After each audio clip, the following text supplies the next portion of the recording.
மாறுவதை புரிந்து கொள்வது. என்ன பிரச்சனை? மாற்றத்தை நாம் புரிந்து கொள்வது இல்லை. உறவுகள் மாறிக்கொண்டே இருக்கும். 5 வயசுல பையன் சொல்லுவான், எங்க அப்பா தான் சூப்பர் அப்பா. 5 வயசு. 10 வயசானா சொல்லுவான், எங்க அப்பா நல்லவர், அப்பப்பா கத்துவாரு. 15 வயசுல சொல்லுவான், அம்மாவை கூப்பிட்டு, உன் வீட்டுக்காரர்கிட்ட சொல்லிடுமா, அப்பப்ப என் ரூட்ல வராரு, மரியாதையா இருக்காரு. 20 வயசானா பையன் சொல்லுவான், எப்படிமா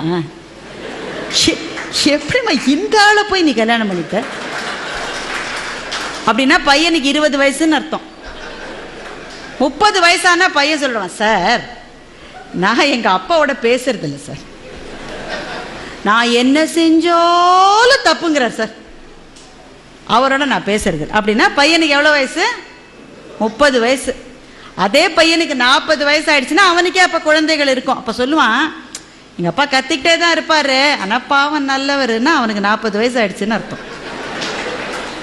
அவனுக்கே 50 வயசு ஆயிடுச்சுன்னா சொல்லுவான், அந்த வறுமையிலே எங்க அப்பா எங்களை எப்படி வளர்த்தார் தெரியுமா, மை டாடி இஸ் கிரேட்.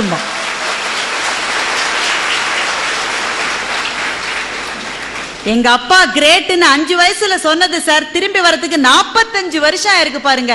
இதுதான் மாற்றம்.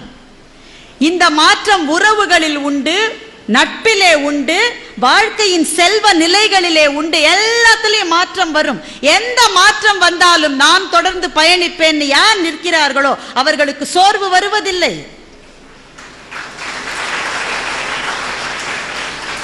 மாற்றங்கள் இருக்கின்றதே, அது நதியிலே கலக்கின்ற கழிவை போல.